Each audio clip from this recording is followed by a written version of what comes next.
Qatar Living in an interview with Her Excellency Isabelle Martin, Ambassador of Canada to the State of Qatar.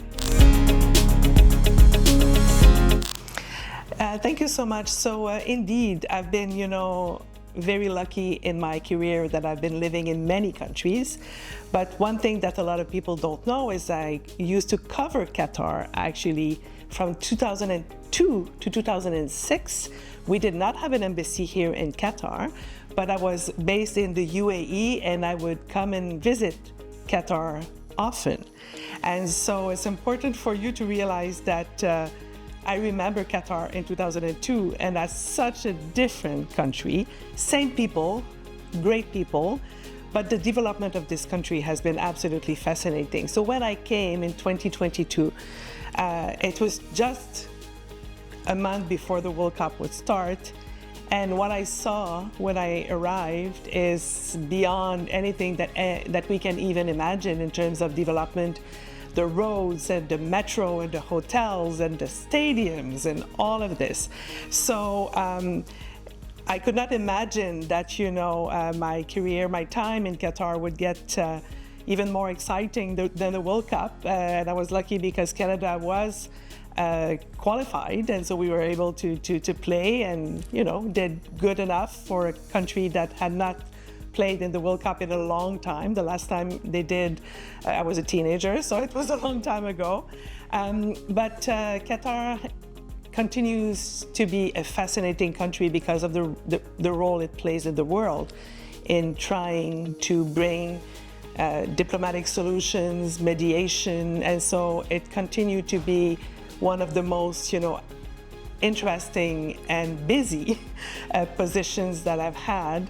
And my relationship with the Qatari government and Qatari people has been just so rewarding and so of satisfaction, if I can say. So I think a lot of people will be surprised to hear, because there's almost 10,000 Canadians here in Doha, or across Qatar, but mostly in Doha. We have lots of people in many sectors, but I would say education is the key one. Energy, of course, health, services as well.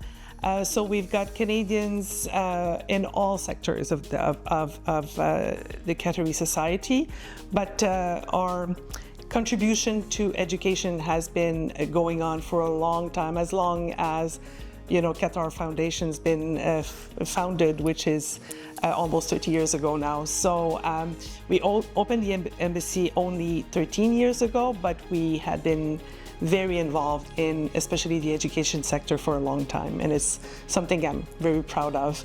You have Canadian teachers everywhere at all levels, but in other sectors as well. So we have a very good relationship. Of course, we have celebrated 50 years of diplomatic relations between Canada and Qatar last year.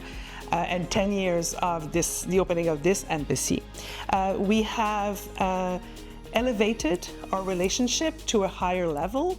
We already had a defense cooperation agreement between Canada and Qatar since 2022.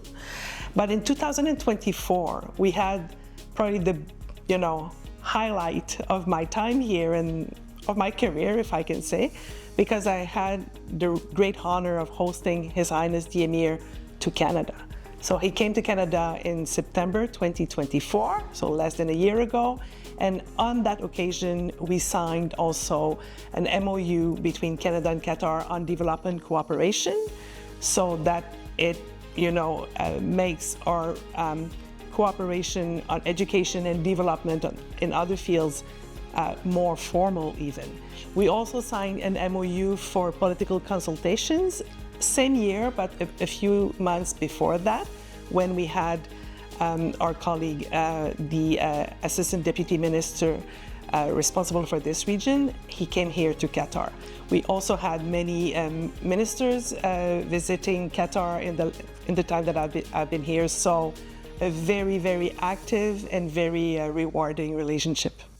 I mentioned very briefly this development cooperation that kind of provides an umbrella for many opportunities to work together It includes work in other countries, so basically Canada and Qatar working together in the development of other countries, not only in the region, but included in the region. So we have projects in Jordan, in Lebanon. We have some ideas about support to the population of Gaza, the ones who are here to be receiving treatment and psychosocial support. So those are the things of projects that we are involved in.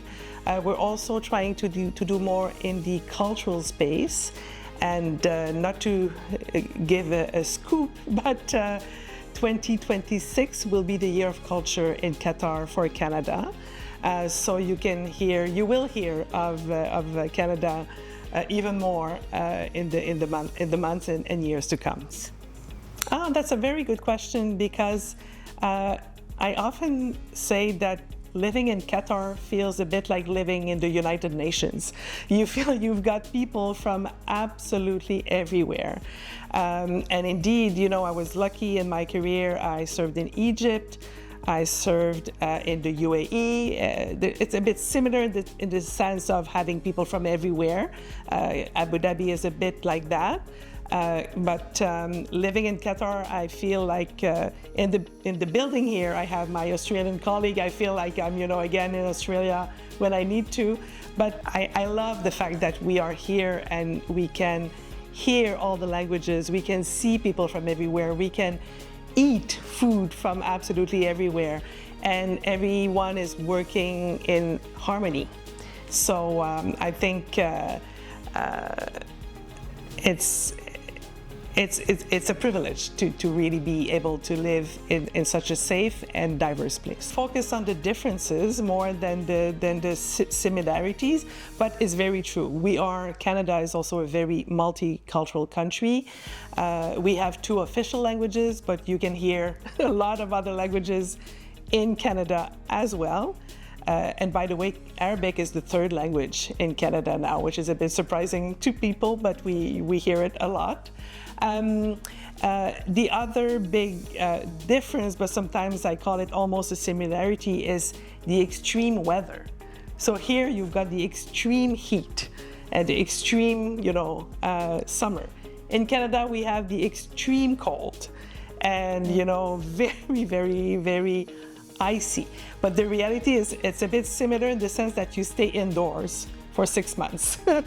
Whether it's because it's too cold or too hot, it's extreme. And so we have to adapt to that reality. Personally, I think it's easier to fight the cold than to fight the heat. So that's the only thing about Qatar that I find a bit difficult, is that, the heat of the height of summer, when it's really hot and really humid, it's really, the only thing you can do is air conditioning, otherwise it's, but that being said, I think we are, both Canada and Qatar, Canada is a huge country geographically, and of course Qatar is much smaller, but we are countries who believe in the rule of law. We are countries who believe in, peace and diplomacy, mediation, and Canada, as I said, big, landmass, but not a huge population. So we're also very much like trying to always be able to find a way to engage in a way that is positive and bringing people together. And that's something that I see as well in Qatar. The way of driving, sometimes I think in Canada we tend to be a little more relaxed about the driving, and people don't go that fast. But it's also because the roads in Canada sometimes are not as new and recent, and because of the environment and the big change of weather in the winter, our roads are not as smooth. So maybe it's easier to go fast here. I strongly and very profoundly believe that people are the same everywhere, right? There are definitely some differences in our political system, for example, but we share very much the same values and the same principles, and it's hard for me to focus on big differences. I think we have a lot that brings us together more than the other way around. So I was thinking about a tradition that we have in Canada, but I don't know if we can import it. I mean, we could try, but it's what we call in French cabane à sucre. And this is our national treasure is maple syrup. I'm sure you have heard about this.